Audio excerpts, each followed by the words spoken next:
in the beginning, God created the heaven and the earth, right? I'm thinking, well, why would he do that? Like, God doesn't need anything, so why even bother, right? You don't need a heaven, you don't need an earth, you don't need a bunch of people doing a bunch of wonky stuff. So why would God create a heaven and the earth? And the only answer I've been able to discover is because he is creative, and therefore it is in nature to create. Yeah. Right? So God created everything as an expression of his creativity. Yeah. Cool. So the very first thing that God tells us about God is that he's creative. Yeah. The first thing he tells us about us is that he created us in his image, which means he created us to create stuff and he made us to make stuff. Mm-hmm. So that's the first thing God tells us about man. Well, the first thing he says to a human is in Genesis 1:27-28, where it says, "And God blessed them and said unto them, be fruitful and do multiply, do replenish, do subdue, and have a dominion." So the first command is a fivefold command. Be, do, have. That's the command. That's the success formula. Be, do, have. Which means don't be, can't do, can't have. Be a little, do a little, have a little. Be a lot, do a lot, have a lot. But what most people do, and what's fascinating even about that is the way that he made us. He put inside of us a very insatiable desire to have more, better experiences in this thing called life. Like your desire to be the best is a God-given desire. Your desire, everybody's desire to take a great vacation, to live in a decent house, to wear nice clothes and drive nice cars and have good relationships, those are all God-given desires. God gave us the desire to have so that we would yield to the willingness to do the thing that earns us the right to have it.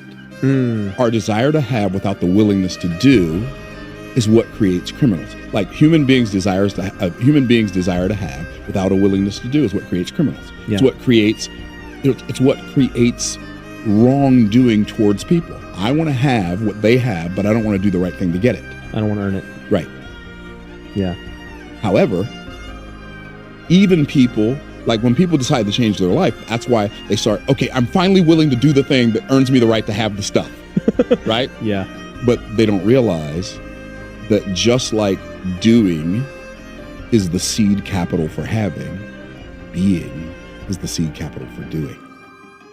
Being is the seed capital for doing. So being is the genesis. It's what doing springs out of. Yes.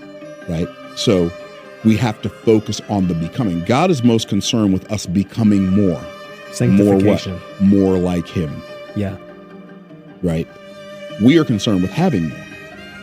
But when we realize and wake up and realize the best way for us to have more is to yield to becoming more, which will automatically make us do more, which will automatically cause us to have more. Yeah, and this is my whole point when people ask, I'm just like, well, you just need Jesus. Like, if you accept Jesus, the next step is you're going to become more like Jesus. And all of these If you're yielded. Yeah.